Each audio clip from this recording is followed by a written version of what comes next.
bright morning star, lily of the valley, provider and friend.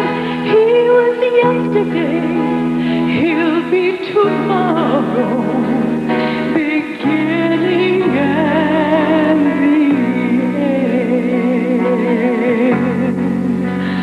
But the angels called him Jesus,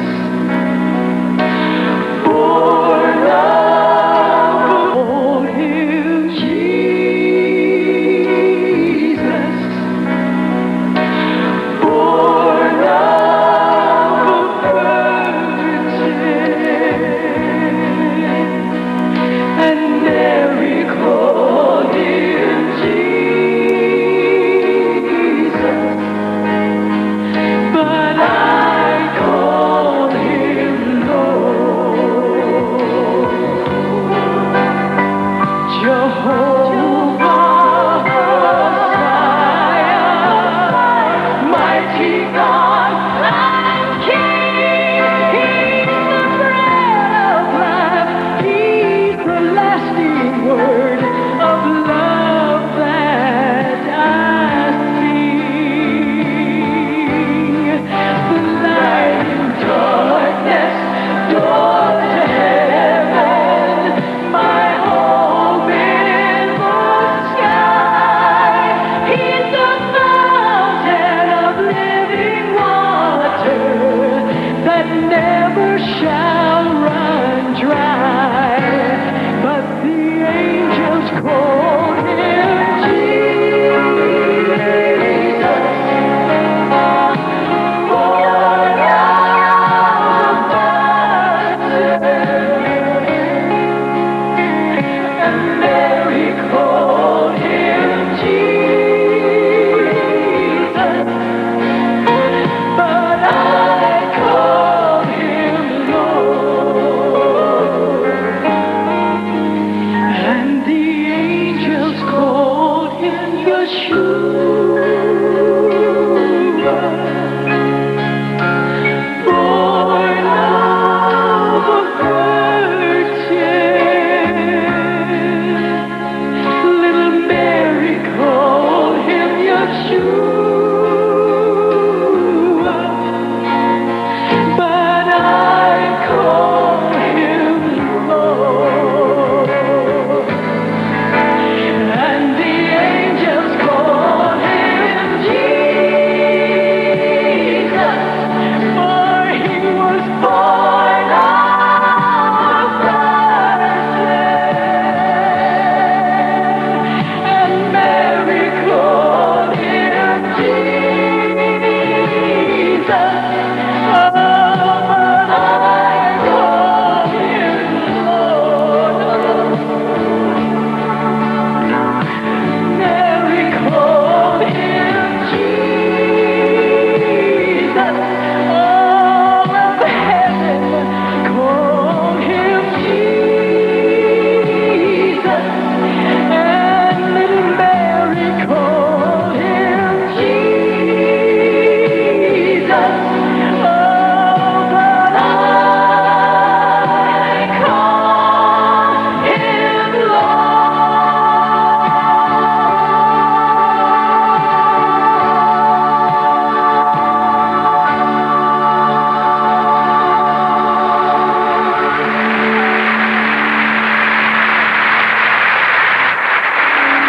E agora, falando de Charlotte, na Carolina do Norte, o evangelista Jimmy Swaggart começa seu revelador estudo, O Mistério da Iniquidade, lendo no livro de 2 Tessalonicenses, capítulo 2.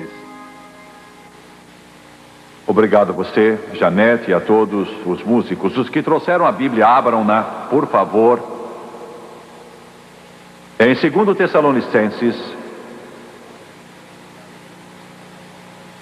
Paulo escreve à igreja de Tessalônica e diz: o mistério da iniquidade já opera e aguarda. somente que seja afastado aquele que agora o detém. Então será de fato revelado o iníquo, a quem o Senhor Jesus matará com o sopro da sua boca e o destruirá pela manifestação da sua vinda. O aparecimento do iníquo é segundo a eficácia de Satanás, com todo o poder e sinais e prodígios, e com todo o engano de justiça aos que perecem, porque não acolheram o amor da verdade para serem salvos. Vou tomar como tema as palavras do apóstolo Paulo, tiradas do versículo 7, o mistério da iniquidade.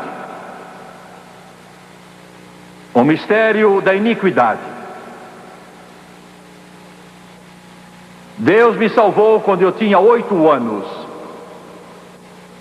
de modo estranho, na frente de um cinema que tínhamos na pequena cidade onde morávamos, lá na Louisiana, aí pelas 3 horas de um sábado à tarde, 1943.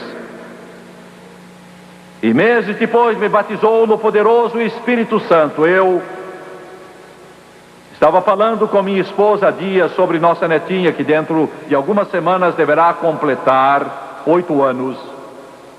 A mesma idade que eu tinha ao ser batizado no Espírito.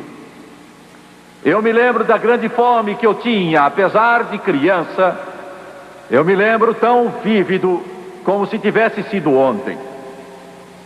Quanta fome eu tinha, Deus, como eu ansiava pelo Espírito Santo. Lembro dos meus pensamentos que eu tinha, lembro do meu interesse, minha sinceridade, minha fome, minha sede. E eu fiquei pensando se ela teria a mesma sede, a mesma fome. Isso se deu em 1944, eu tinha 9 anos. E numa reunião de oração em nossa igreja, uma igreja que era bastante humilde, pequena, desprezada, de acordo com o padrão humano. Mas Deus, às 9 horas da manhã, começou a falar através de mim da invenção de uma bomba que iria ser tão poderosa que iria destruir uma cidade inteira. 1944, mesmo que a bomba atômica estivesse em preparação, o mundo não sabia nada ainda sobre a invenção da guerra atômica e da bomba atômica. Mas eu ainda posso ver o lugar em que, manhã após manhã, o Espírito de Deus, em profecia, falava ao meu coração e falava de um instrumento de morte que iria destruir por completo uma cidade. Eu vi a bola de fogo, eu vi a fumaça, vi os moribundos, a morte, a agonia, o sofrimento, a tristeza. Quando Deus me chamou para começar no rádio e televisão e cruzadas de evangelização, tenho visto a ação de Deus, tenho visto o Espírito de Deus agir não só nesta nação, mas no mundo. E hoje a igreja no mundo está dividida pelo meio, basicamente. Muito se poderia dizer sobre isso, mas em resumo podemos descrever como 2 campos. Um deles acredita na atuação, manifestação, demonstração e na operação do Espírito Santo.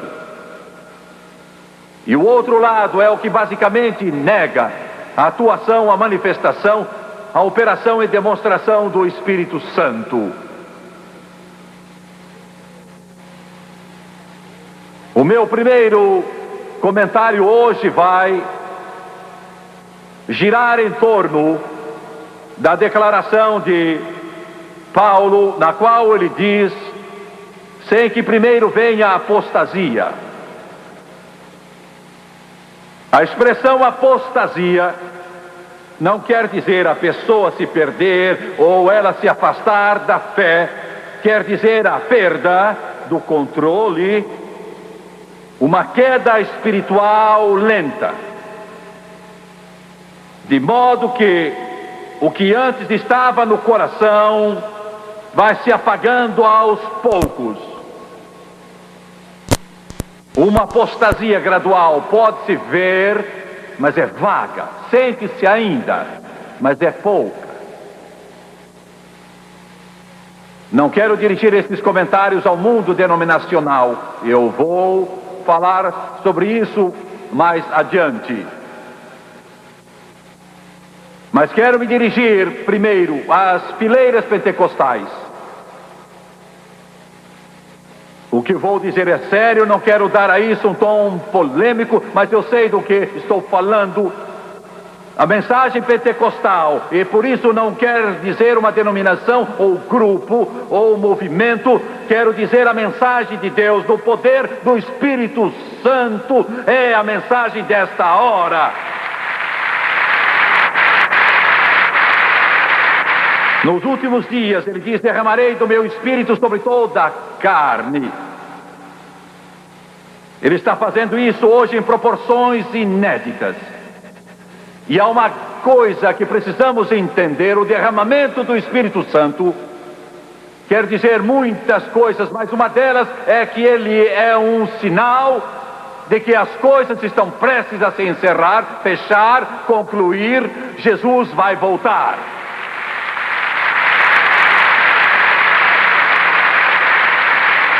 Toda pessoa que é batizada no Espírito Santo, com a evidência de falar em outras línguas, é um sinal para este mundo que há muito tempo abandonou a Deus, que estamos no fim, que Deus está pronto a encerrar. Este é um sinal para o não crente que Jesus vai voltar em breve. Todavia, tenho visto essa ação de Deus, que por certo se centraliza em seres humanos, porque ela é para isso. E naturalmente há líderes espirituais, e naturalmente há movimentos e há grupos diversos nessa corrente do Espírito. Sou grato a Deus 1.000.000 de vezes pelo que estou vendo e pelo que tenho visto e por aquilo que eu ainda vou ver. Mas eu vejo sinais perigosos nesta apostasia que está chegando, sinais que perturbam, que magoam, que apertam o coração. A insidiosa obra de Satanás, que está procurando enfraquecer e impedir esta mensagem de arrependimento, de poder, do batismo no Espírito Santo. A mensagem que está tocando o mundo. Eu vejo e dói, e eu quero tocar hoje somente nas pontas do iceberg, 2 ou 3. Em nossos movimentos e grupos pentecostais que estão rodeando o globo, que estão tocando muitos milhares e milhares de pessoas. Hoje há muitos que estão deixando a total dependência do Espírito Santo e confiando em sua cultura. Isso me preocupa. Eu estava em Los Angeles numa campanha há pouco tempo e estive no número 300 da Rua Azusa, e foi ali que o poder do Espírito Santo caiu no começo deste século. Caiu quase simultaneamente em Azusa, em Los Angeles, Houston, Topeka, Winnipeg, na China distante. Parece ter havido uma grande simultânea explosão do poder de Deus, e ele começou a tocar o coração e a vida de almas famintas, cansadas de pregadores mortos, pregando sermões mortos, a congregações mortas, e começaram a vir com o coração faminto e alma sedenta para um Deus que estava vivo e que podia viver no coração do povo, um Deus que podia fazer coisas grandes e fortes. Foi o princípio do cumprimento do capítulo 2 de Atos, onde o Senhor prometeu derramar seu Espírito sobre toda a carne. Todavia, de modo geral, a maioria do povo que experimentou a grande plenitude do Espírito Santo na época era da classe mais baixa da sociedade. Ouçam. Eles não tinham instrução e, por causa disso, a reação natural das igrejas tradicionais foi de olhar esse fenômeno com desdém. Foi tida como uma onda, uma expressão de fanatismo. Eram chamados por apelidos deprimentes. É interessante, ouça, amigo. No primeiro derramamento do Espírito Santo em Jerusalém, não foram aqueles que pertenciam à classe social mais elevada, nem os representantes da casta religiosa que foram escolhidos por Deus para dar o início a esse grande avivamento. Foi um grupo de gente simples, sem representação social, da classe mais humilde da sociedade, que recebeu esse grande dom. Foi só mais tarde. Uns poucos das altas camadas entregaram a vida a Jesus Cristo. E hoje, neste último derramamento do Espírito Santo, Deus escolheu penetrar num segmento da sociedade sem parecer nem formosura, sem beleza para que o desejássemos. Se você olhar para o princípio dessa chuva serôdia, não verá universidades, nomes importantes, nem catedrais envolvidas. Estão ouvindo? Só gente simples que confiou em Deus e se firmou em sua palavra. E quando esse movimento explodiu daquele modo, ele transbordou para os grupos religiosos mais respeitáveis e logo a sede pela cultura intelectual começou a surgir. E hoje, o interesse crescente pela cultura surgiu nos círculos pentecostais e tornou-se uma coqueluche. Agora, eu não me oponho à cultura, eu tenho uma universidade. Mas eu fico pensando se essa atenção voltada à cultura não prejudica o fluxo desse movimento do Espírito Santo. Estamos vendo hoje universidades e até mesmo seminários que voltaram as costas por completo a Deus. Estão pregando o humanismo secular e zombando da palavra de Deus. São mestres com coceira nos ouvidos. Como é que a luz e trevas podem se misturar? Como óleo e água podem se misturar? Será que Deus pensa do fato de trazermos esses filisteus pagãos dentro do Santo dos Santos? Há alguma coisa errada com a cultura? Não. Deus não aprecia a ignorância. Mas pode tornar-se um erro se nos voltarmos para ela em vez do Espírito Santo.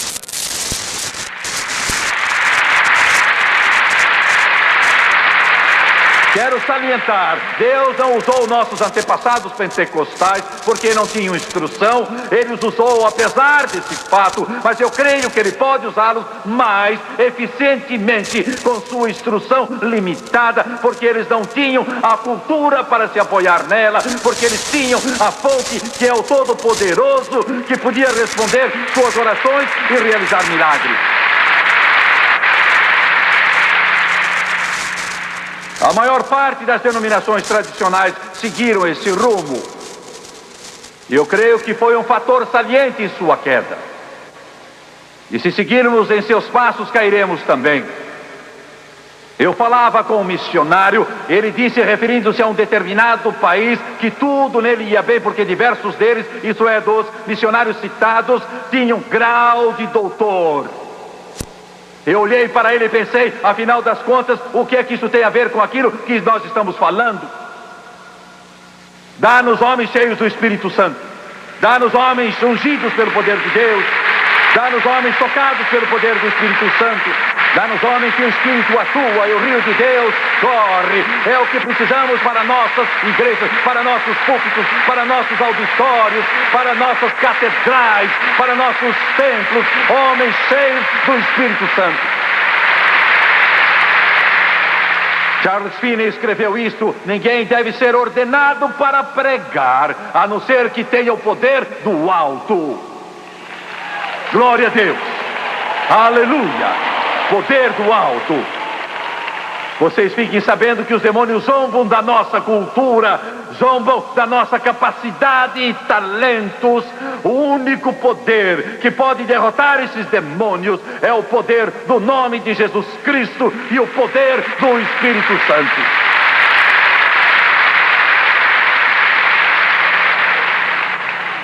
Não me oponho à cultura. Nós não nos opomos à cultura.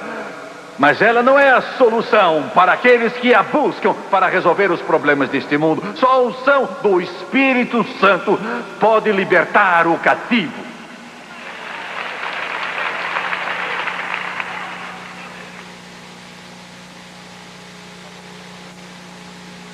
Eu estava conversando há dias com David Wilkerson.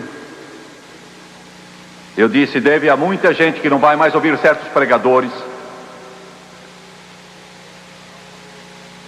Ele fez silêncio, afinal falou. Ele estava sentado no banco do carro. Ele disse: eu não o censuro, eu também não iria.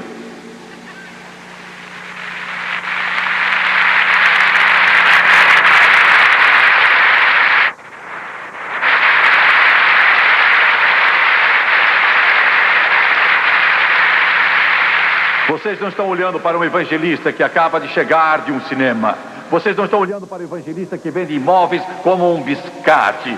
Vocês não estão olhando para o evangelista que está em busca de outro diploma. Vocês estão vendo o evangelista que tem chorado diante do trono do Todo-Poderoso, que tem segurado os chifres dos altares, que tem dito: ó Deus, enche a minha alma, faz com que o fogo do teu altar queime meu coração, até que eu ouça do céu, até que Deus fale, porque só Deus pode mitigar a sede no coração dos homens hoje.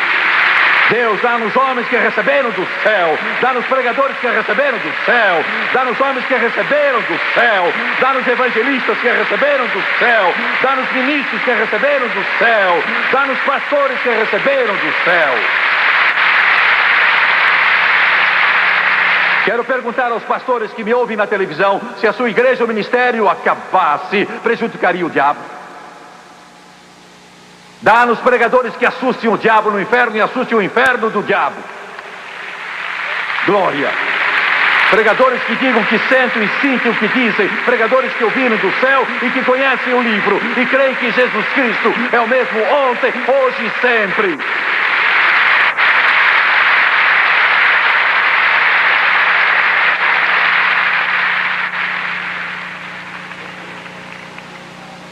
Estou preocupado porque a nossa gente está procurando em demasia aquilo que não resolve os problemas do mundo.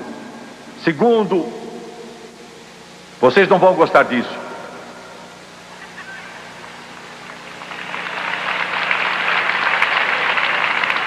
Houve um tempo em que a igreja buscava o Espírito Santo para sua orientação de acordo com a palavra de Deus, mas hoje está buscando as ciências de conduta. A igreja se tornou uma grande agência de consultas. Encaminha os bêbados aos alcoólicos anônimos. Encaminha os perturbados emocionais ao conselheiro. Encaminha casais com problemas a um seminário. Encaminha o demente para o psiquiatra. Encaminha o doente a uma clínica médica. A igreja encaminha o neurótico ao terapeuta. Deus nos ajude e tornamos-nos uma simples agência de consultas. Ajuda-nos a trazer Jesus de volta. Aleluia!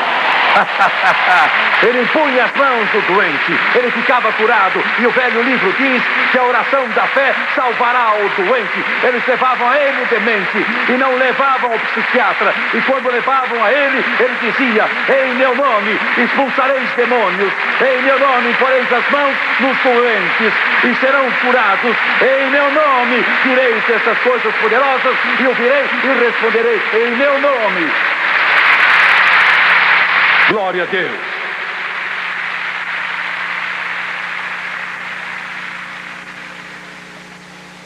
A igreja é para resgatar os perdidos e cuidar dos moribundos.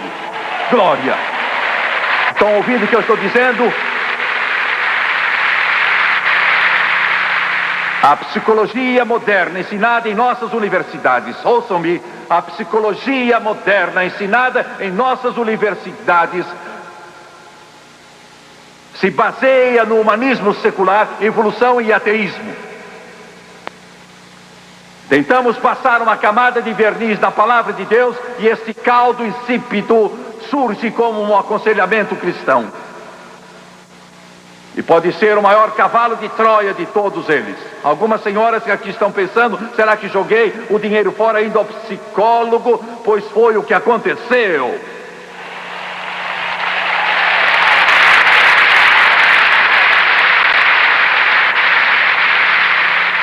A psicologia moderna procura resolver nossos problemas e ela é popular. Popular na igreja, popular no seminário, popular na teologia, popular nas denominações, popular nos grupos pentecostais, porque nos torna aceitáveis aos olhos do mundo.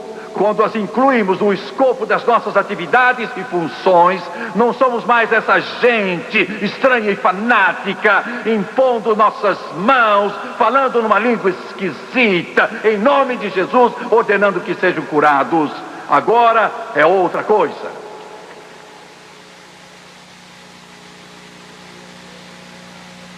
Porque a igreja equilibrada era antes um centro de atividade espiritual. Nós críamos no poder da oração. Críamos que Deus responde à oração. Críamos em clamar a Deus. Mas hoje a reunião de oração degenerou em uma espécie de seminário, com pouco de verdadeira oração. Antes do pastor Wilson morrer, ele me disse: construiu uma grande igreja em Kansas City anos atrás. Ele disse: Jimmy Swaggart, um dia as autoridades vieram e me trouxeram uma intimação. Ele perguntou: o que é que está errado? Disseram: bem, nós temos uma queixa contra a sua igreja. Hoje em dia nós nunca temos qualquer reclamação contra nossas igrejas. As queixas que temos são: o ventilador não funciona bem,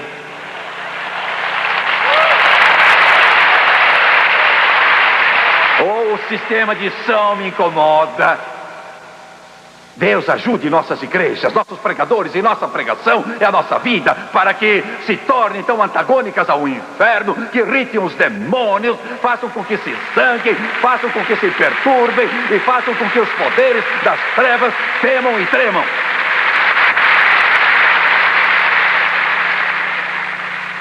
Ele disse: eu não entendo. O oficial de polícia disse: venda a casa que fica encostada nos fundos da igreja. Ele disse: é onde fica a sala de oração. O policial disse: eu não sei, mas a reclamação diz: o som é como de uma maternidade.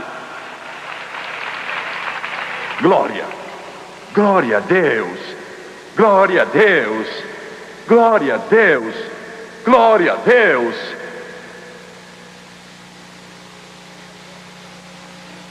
Mas a coisa está mudada hoje. O centro de atividade da igreja gira em torno do conselheiro. As igrejas maiores têm centros de aconselhamento. Todos os membros são convidados a ir aos conselheiros. Lá numa base pessoal, eles vão procurando resolver todos os problemas dos membros e em geral falam até cansá-los. Porque sempre houve alguma coisa na mente do homem que o leva a querer fazer tudo por si mesmo. Ele quer se salvar, ou ao menos quer contribuir para a sua salvação. Assim queremos nos ajudar. Achamos que nós mesmos podemos resolver nossos problemas. Usamos todos os nossos diplomas, colocamos placas nas portas para impressionar. Mas em última análise, o coração ainda está solitário e vazio. Porque, senhoras e senhores, não podemos fazê-lo sozinhos.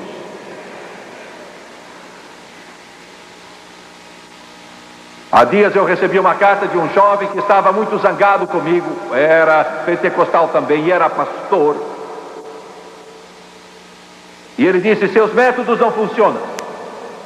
Você já percebeu como isso é realmente absurdo? Eles têm funcionado por 6.000 anos. Deram certo com Pedro, deram certo com Paulo, deram certo com Silas, deram certo com Barnabé, deram certo com Abel, deram certo com Abraão, deram certo com Isaac, deram certo com Jacó, deram certo com Salomão, deram certo com Davi, deram certo com Samuel, deram certo com todos esses grandes heróis da Bíblia e estão dando certo ainda hoje. Isso vai aborrecê-lo. Ele me disse na carta que uma pílula era a resposta. Porque psicólogos cristãos, entre aspas, tinham fornecido a receita da pílula e estava resolvendo seus problemas. Quero fazer uma afirmação que vai irritar a todo mundo. Tenho pensado nisso há dias. Eu não estou certo que haja essa coisa de um psicólogo crente.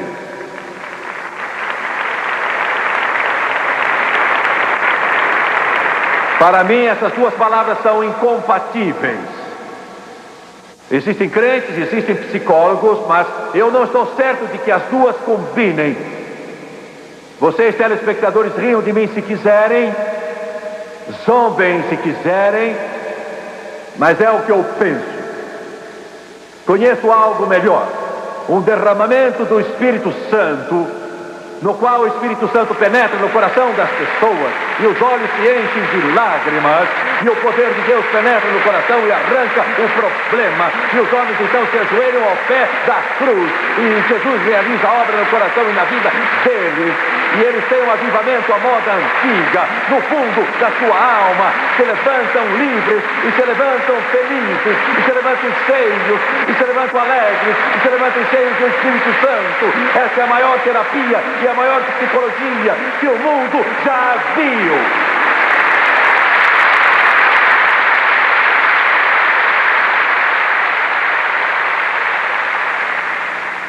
Bem, eu não concordo com você. Isso não me preocupa nem um pouco. Estou certo. Concorde ou não, estou certo. Se todos os pastores discordarem de mim, estou certo. Se todos os seminários discordarem, estou certo. Porque estou baseado nesse livro aqui, que tenho em minha mão, e ainda lhes digo, a Bíblia é o maior livro de psicologia que o mundo já conheceu, e o Espírito Santo é o maior psiquiatra que a humanidade conhece, e sem a palavra de Deus e o Espírito Santo, não existe psicologia e não existe psiquiatria.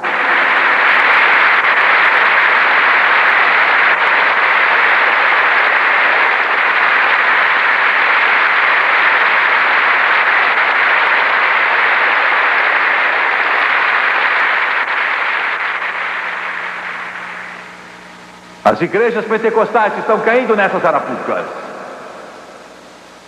E as ciências do comportamento tomam o lugar do Espírito Santo. Temos mais seminários de família do que antes e mais divórcios. Já perceberam? Senhor, preciso da tua ajuda.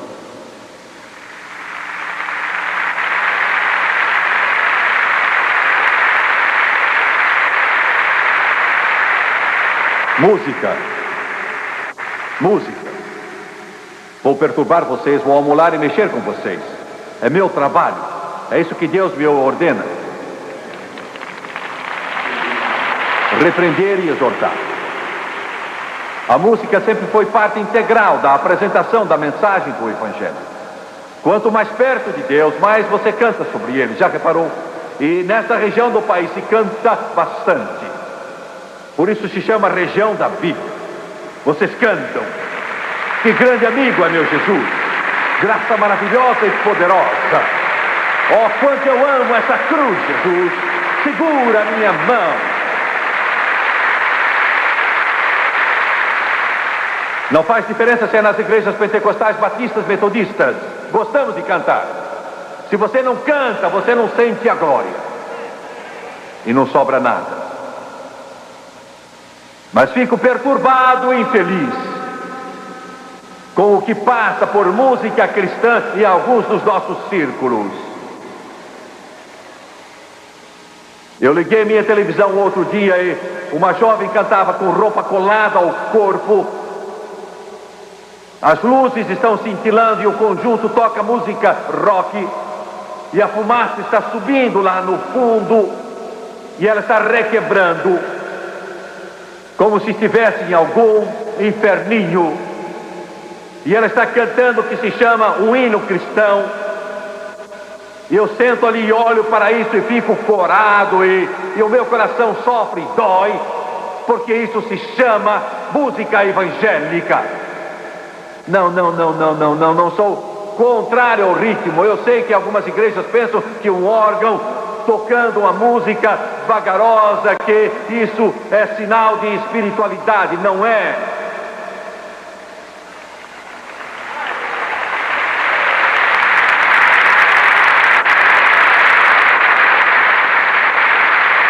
Mas eu creio que a música de Deus é para adorar. É para adorar. Ou ela produz alegria no seu culto a Deus, ou ela produz alegria em você como expressão de culto.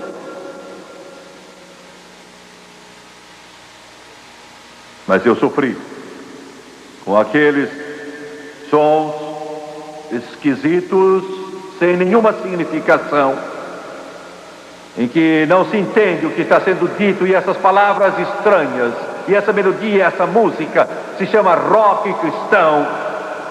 Eu recebo cartas a centenas em que se procura justificar o uso do nome música rock, e não há jeito de se justificar o nome de cristão para esse tipo de música de tipo rock.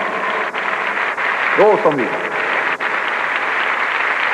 Eu ligo minha televisão e um outro grupo na igreja, de um estado distante. E meu Senhor, eu nunca vi coisa assim na vida. Eu me criei pentecostal e já vi muita coisa esquisita. Estavam cantando certas melodias contemporâneas e as câmaras reluziam. Havia jovens gingando, remexendo-se por toda a plataforma. E eu estava olhando para o que se chama dança interpretativa. Você não acredita em dançar no Espírito? Oh, sim, eu creio em dançar no Espírito. Mas eu creio no Espírito Santo orquestrando. Eu creio no Espírito Santo produzindo. Eu creio no Espírito Santo agindo. Nós estamos no mundo, mas não somos do mundo. Alguém, um dos líderes de música contemporânea, me disse há poucos dias atrás, ele disse: eu admito que a música cristã contemporânea não serve para a adoração. Eu disse: para que então? Ele disse: é distração inocente. Eu disse: amigo, se essa música não leva a adorar a Deus, é uma afronta a Ele. Ouça-me.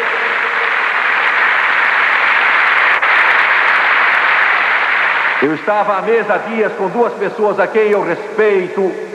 Eu tive que curvar minha cabeça e admitir que muito do chamado rock evangélico contemporâneo vem de artistas pentecostais e de igrejas pentecostais.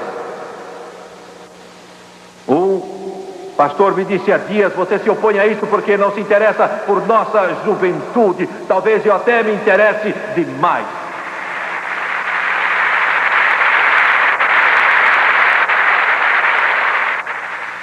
Eu disse que iria perturbar.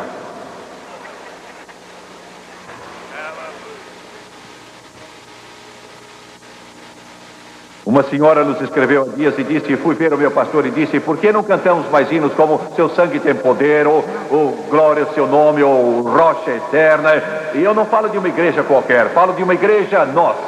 E o pastor disse, não cantamos mais essas coisas, são antiquadas. Amigo, quando Seu Sangue Tem Poder e outros assim forem antiquados, eu saio. Eles nunca ficam velhos. Eu sempre hei de amar essa rude cruz. Eu sempre hei de amar essa rude cruz. E sempre vou cantar graça maravilhosa, ó doce som. Alguém diz, está ganhando a mocidade. Não ganha os jovens, como o álcool não ganha o bêbado.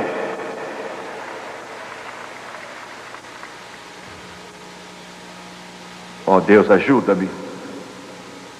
Apostasia, apostasia, apostasia, apostasia. Número 2, alguns preferiam que eu encerrasse.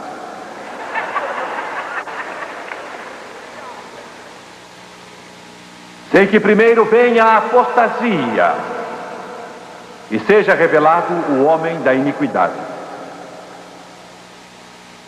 Satanás tenta fazer parar o avanço pentecostal para fazer parar essa atuação de Deus, tenta impedi-la, enfraquecê-la, tenta diluí-la. E quando chega a apostasia, o homem da iniquidade se revela ao anticristo. E hoje o espírito do anticristo está no mundo.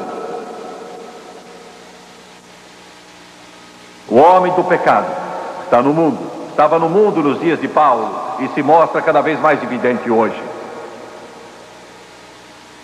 E hoje o cenário é pior do que nunca. Deus falou ao meu coração hoje de modo claro e me disse que muitas nações do mundo estão entrando em seu tempo mais perigoso. Você pergunta se o que eu prego tem a ver com tudo isso? Tem muito a ver com isso. Estamos no período mais perigoso em que já estivemos.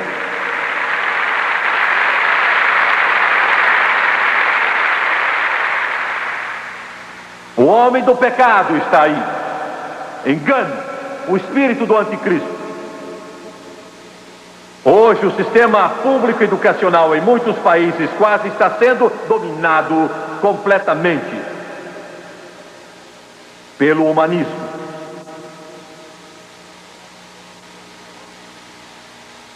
Nas escolas seculares tenho mostrado como se tem introduzido o espírito do anticristo. Daquilo que está acontecendo no mundo e já está sendo preparado para vir. Muitos países se declaram livres e fortes, mas o ensino público está todo dominado pelo dogma da evolução, que se ensina como fato científico provado a nossos filhos e filhas. Eliminando Deus. Ele não existe, não há Deus, nem céu, nem inferno, nem juízo. E a Bíblia é somente um livro de fábulas velhas e gastas. O que se ensina a nossos filhos é que o homem vem do macaco.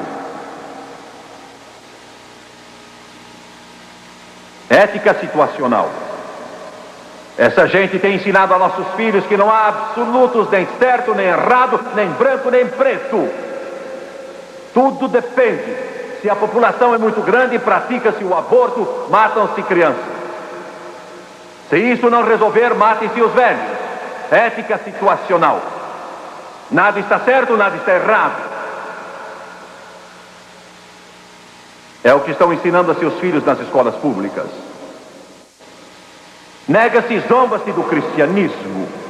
Dizem que não há sobrenatural, nem Deus, nem salvação, nem céu, nem inferno, e Jesus não ressuscitou dos mortos.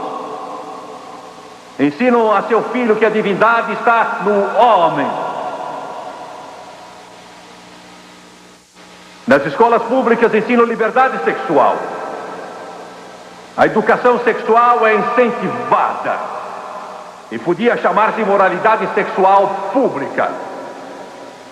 Porque a educação sexual sem moral, sem recato, sem pudor, sem castidade, sem abstinência, sexo, dizem eles, é uma função animal. Por isso o aborto, o sexo pré-nupcial e o homossexualismo são perfeitamente aceitáveis e são ensinados nas escolas públicas. Quero lhe dizer uma coisa, senhorita. Você evita problemas se tão somente seguir este livro.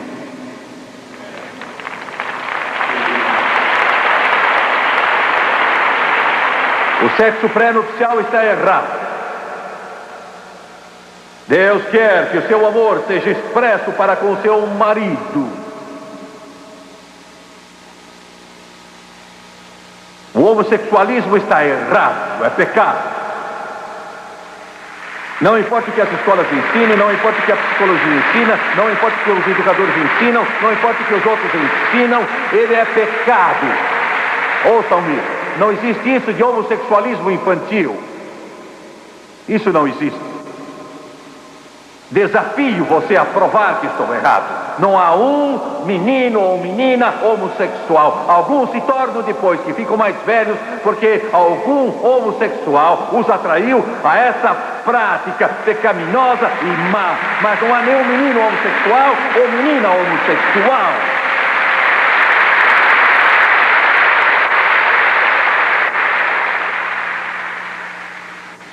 Ensino nas escolas públicas liberdade de leitura, dizendo que a criança deve poder escolher aquilo que ela deseja ler, mesmo que seja pornográfico. E livros que contenham palavrão. As escolas ensinam a educação para a morte. O conceito é exposto de que não há nada depois da morte. A dedução é: divirta-se, goze a vida, coma, beba, alegre-se, porque quando morrer, acabou-se. É mentira. Você foi feito à imagem de Deus. Você não é um animal. Tem uma alma, tem um espírito que vai viver para todo sempre. A morte não é o fim de tudo.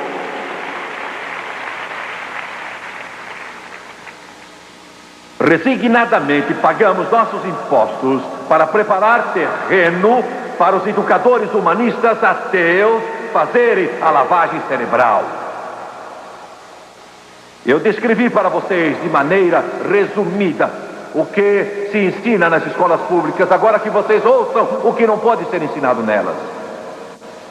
Não pode ser ensinado em nossas escolas que Deus é o Criador e que Jesus é o Filho de Deus. Isso não se ensina. O fato que Deus, no princípio, criou os céus e a terra e Deus fez o homem, não pode ser ensinado como fato científico em nossas escolas. Não se ensina a moral absoluta. O ponto de vista bíblico do sexo não se ensina. Não se ensina que o homossexualismo está errado em nossas escolas. Não se pode ensinar que a vida é eterna, céu, inferno e juízo em nossas escolas. E eu quero dizer isso. Se houver a menor possibilidade de você colocar seu filho e sua filha numa boa escola cristã, faça isso. Se de todo possível, ponham-os. O espírito do anticristo. Eu preciso terminar. Não somente no nosso setor educativo, a imprensa derrama o espírito do anticristo em nossos lares dia e noite. Uma boa parte da imprensa acredita que a televisão deveria ser usada como uma força para a reforma social. Isto é, anarquia aberta, socialismo e totalitarismo socialista. Esse mesmo grupo ensina que na televisão os programas não devem ser só para divertir, mas para levar o público a aceitar suas ideias do que eles julgam ter uma sociedade ideal, uma sociedade sem Deus. Por isso que a imprensa não gosta de mim, porque eu digo ao mundo exatamente o que vocês são.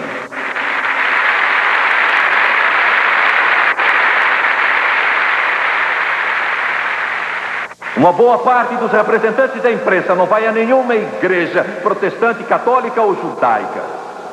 Uma grande parte nunca entra em uma igreja. Uma grande maioria dos representantes não tem qualquer filiação religiosa. Uma boa parte dos representantes da imprensa se chama liberal, termo ou sinônimo de humanismo secular, que é o termo ou sinônimo de ateu ou agnóstico. Boa parte dos representantes da imprensa são a favor de os homossexuais ensinarem em nossas escolas. A maioria dos representantes deles creem que os Estados Unidos são um poder imperialista que explora o terceiro mundo. É mentira. A vasta maioria desses representantes favorecem o aborto. E mais da metade deles não vê nada de errado no sexo pré-nupcial ou viver junto sem casamento. O espírito do anticristo. E por último, Paulo diz: o mistério da iniquidade já opera. Há dois mistérios na Bíblia. Um é o mistério de Deus, como Deus mandou o seu Filho Jesus Cristo, vestido na roupagem da carne humana, para viver entre nós e morrer numa cruz e ressuscitar no terceiro dia. É um mistério, como Ele nos amou. O outro é o mistério da iniquidade, como Satanás, que tinha sido o mais querido querubim, voltou as costas ao Criador de todas as coisas e liderou uma revolução contra Deus, introduziu o pecado no mundo e o encheu de ódio. Paulo chama isso mistério de iniquidade. Ele diz: alguns vão se afastar da fé, deixá-la de vez. Muitas igrejas com suas torres apontando para o céu e tocando seus sinos aos domingos não acreditam mais neste livro, não acreditam mais no Deus desta Bíblia. Eles só creem numa religião social e humanitária. Muitas não creem na narrativa bíblica da criação, mas chamam-na de mito, católicas e protestantes, ouvindo espíritos enganadores, doutrinas de demônios, falando mentiras hipócritas com a consciência cauterizada. E se chamam líderes espirituais. No terceiro capítulo de Apocalipse, no segundo e no terceiro, Jesus deu a João, na ilha de Patmos, a visão das 7 igrejas. Na última igreja de Laodiceia, ouço com atenção a última igreja, fechando a era da igreja, encerrando então esse período. Jesus não está mais na igreja, Ele está do lado de fora, batendo na porta, tentando entrar.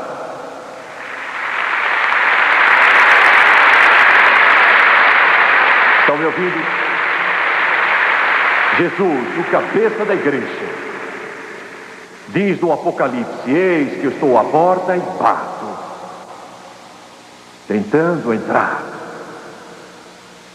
E ele diz: se você deixar, entrarei e cearei com você, e você comigo. O tempo se esgota, os livros vão logo se fechar, é o fim. Você não tem muito tempo. O que tens a fazer, faze-o depressa, ele diz. Curve a cabeça, por favor.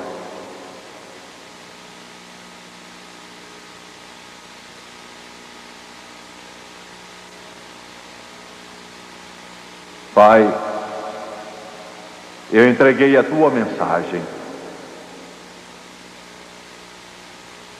Peço-te agora que a porta se abra e os corações famintos te deixem entrar. Eu te peço em nome de Jesus que tragas o desviado ao lar, que o pródigo diga: porque como estas bolotas, meu pai tem abundância de pão, vou voltar. Eu te peço hoje, amado Deus, que o teu Espírito ache o abrigo no coração de milhares que estão neste ginásio. Peço isso no nome de Jesus. Curvem a cabeça e fechem os olhos. O sol se põe. Eu sei do que estou falando. Deus já me disse, eu sei. Ele me disse há dias, eu vou protelar o juízo por mais algum tempo. O mundo será julgado, mas eu vou esperar mais um pouquinho. Porque eu quero congregar todos que eu puder. Sua esposa tem orado por você, meu amigo. O tempo está acabando, é melhor apressar-se. Jovens, as coisas desse mundo nada têm para você. Jesus tem tudo, não demore. Venha logo. Alguns de vocês já demoraram muito tempo. Ele está dizendo, é melhor você entrar. A tempestade vem. Bem-vindo, ouviu? A tempestade vem aí. Eu sinto, eu percebo, eu sei do que estou falando. Esta é a hora, este é o momento. Acerte com Deus. Ponha a sua casa em ordem. Resolva de vez a sua situação. Entre agora na arca. Você me ouve? Entre na arca. As chuvas vêm, a tormenta vem. Ele já disse que ela vem. Não demore, o relâmpago já brilha no céu. Ouve-se o barulho dos trovões. E Deus está dizendo a cada um aqui: todos a bordo depressa. Quantos desejam dizer, Jimmy Swaggart, estou afastado, sou um destes de que você falou. Preciso oração. Preciso voltar a Deus. Preciso resolver meu problema e tomar um novo rumo. Eu tenho pecado. Preciso perdão. Preciso Jesus. Quantos querem erguer a mão dizendo, ore por mim? Quantos? Muito obrigado. Deus ama você. Enquanto milhares de pessoas cheias do Espírito Santo estão orando, eu espero que milhões dos que me assistem na televisão agora confiem em Deus a favor de almas. Vou pedir que todos desse auditório se levantem, todos se levantem.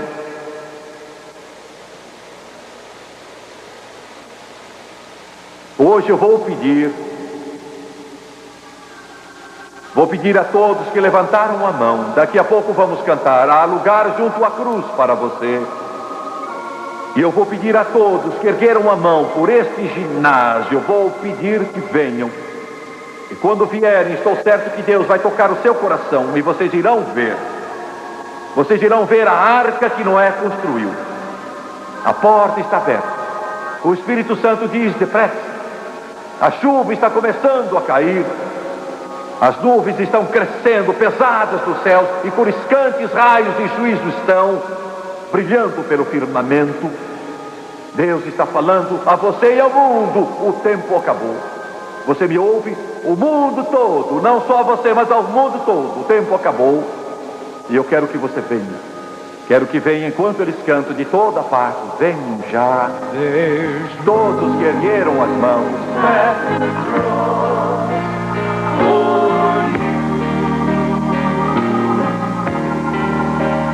Yes, there's room at the throne for you. Oh, millions have come. There's still room for one. Oh, sim. Yes, there's room at the cross for you. Cante de novo, Thomas, cante de novo, sim. Venham lá de cima, dos lados, de frente, de trás. Ele espera você.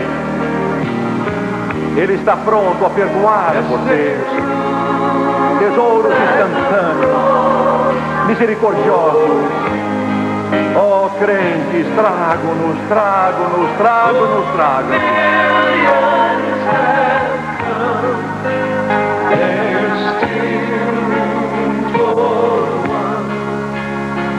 There's room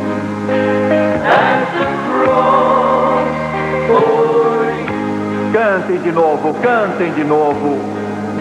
There's room at the cross for you. Ele diz que há lugar para vocês. Ele diz que há lugar para vocês. Ele está dizendo que ama vocês. Though millions have come, there's still room for one. Yes, there's room at the cross for you. Olhem para mim agora, por favor, por um instante. Peço que os telespectadores olhem para mim também. Nesta hora, nos próximos segundos, alguma coisa vai acontecer a você. E 10 anos, 50 anos, 100 anos, 1000 anos, 1 milhão, 1 bilhão, 1 trilhão de anos daqui, você estará cantando nas colinas da glória. Você estará feliz para todos sempre por aquilo que Jesus fez por você neste dia memorável aqui. Onde você estiver, em sua casa, num hotel, numa sala, num lugar público, em alguma parte do mundo em que estiver, Jesus irá entrar em seu coração. Hoje, se você o deixar, ele será mais que um nome, um simples homem, uma figura histórica. Ele será seu redentor, seu salvador, seu curador, um amigo mais chegado que um irmão. Hoje, se você se tornar escravo dele, você diz: Jimmy, não gosto dessa palavra. Antigamente, quando o Senhor dizia: você está livre, o escravo então dizia a seu mestre: eu te amo muito, és bom para mim, eu não quero ser livre, quero servir-te sempre. Então eles furavam a orelha dele, e aquele furo significava que ele livremente se entregava. Agora, hoje, você vai dizer como o grande Paulo disse: Jesus, fura minha orelha. Quero pertencer a ti para sempre, a partir de agora.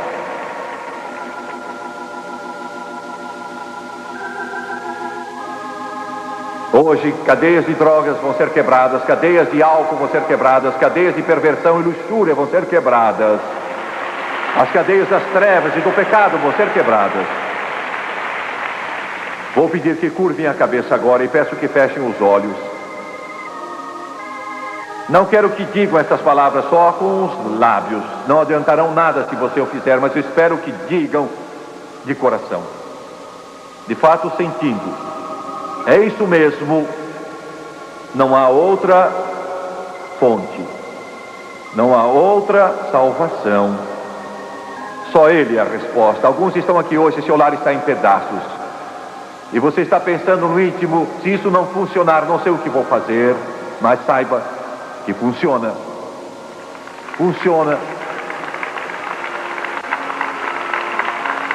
Paulo era um fanático cheio de ódio. E Deus o mudou no maior apóstolo de amor de todo mundo. Ele mudará você. Agora eu vou orar e quero que você repita depois de mim. Eu quero que você creia de todo o coração. Esta é a sua hora. Jesus pagou o preço no Calvário. Vamos orar. Amado Pai Celestial, sou pecador. Preciso de ajuda. Sinto-me só. Cometi alguns grandes erros. Tem misericórdia de mim. Limpa-me agora com teu precioso sangue, de acordo com a tua palavra. Empenho meu passado, presente e futuro. Romanos 10, versículos 9 e 10. Com a boca aceito Jesus Cristo e o confesso como Senhor, E em meu coração, eu creio que Deus ergueu Jesus dos mortos e agora Ele está vivo. Eu aceito para o tempo e eternidade Jesus Cristo como Salvador. Eu aceito de todo o coração. Agora mesmo creio nele. Estou salvo. Estou salvo. Estou salvo.